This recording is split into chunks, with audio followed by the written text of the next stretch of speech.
Isa 'to sa kainan na dapat ife-flex ko nung buntis ako.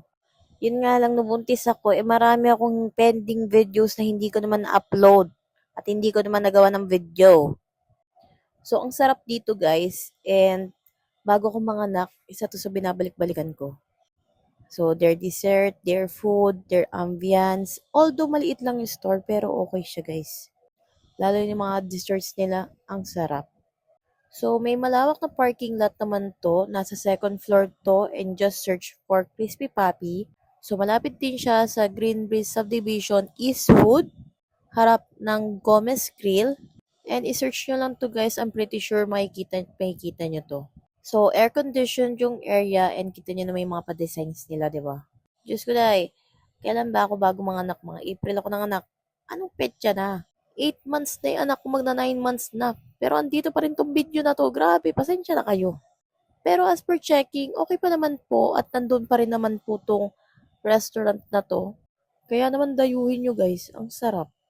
Nakalimutan ko na talaga siya. Nakita ko lang siya sa mga draft na dapat kong gawa ng video or voice over.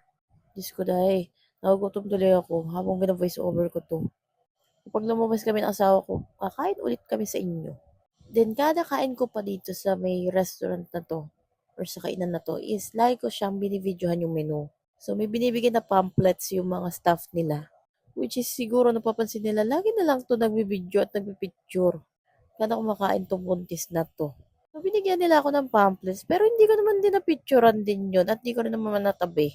So, para dito po yun, guys. Kung sakaling maaalala nyo ako na kumakain ako dyan ng buntis ako. Kabuanan ko yun. Isa kayo sa dahilan kung bakit ako bumigat talaga nung mga anak na ako. Sarap eh. Alam niyo yun, yung kakakain ko lang ngayon, tapos mga ilang araw lang, nag-aya ulit ako sa asawa ko. Makikita naman talaga itsura ko dyan, no? Ang taba-taba ko talaga, day. Ay, grabe ang maga talaga ng ilong. Masabi mo talaga na kabuanan ko na yan kasi kita niyo naman yung pilik mata ko. Talaga man sabi ko bago ko mga anak, talagang ire-ready ko talaga yung pilik mata ko. Ipanlalaban ko talaga siya. Yang asawa ko na yan, nasira naman ang diet niya dahil sa akin. Paano ba naman? Aya ko ng aya. Malapit na ang mga anak. Kahit pa ako ng kain, Diyos ko. Kaya lumabas yung anak ko na 3.7 kilos talaga.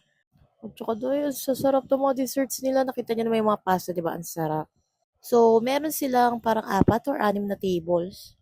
Then, please patient lang kung sakali man po na medyo matagal yung order ninyo kasi niluluto pa at saka iilan lang yung staff din nila. Dito naman, pinapakita ng asawa ko yung kanilang kutsara. Kasi tungtuwa kami, ang cute. Isang pala na pa-square at saka isang pala na pa-triangle. Ang cute niya. Parang gusto kong iuwi nung time na yan. Kaso nakita ko may CCTV sila eh. Kaya next time na lang. Charis. So kung maalala niyo yung Pure Mart dito sa may Eastwood, dun yun. So inuulit ko, tapat yan ng Gomez Grill. Ayan ang Crispy Papi. Hindi kaya kay Papi to ng Tora Family?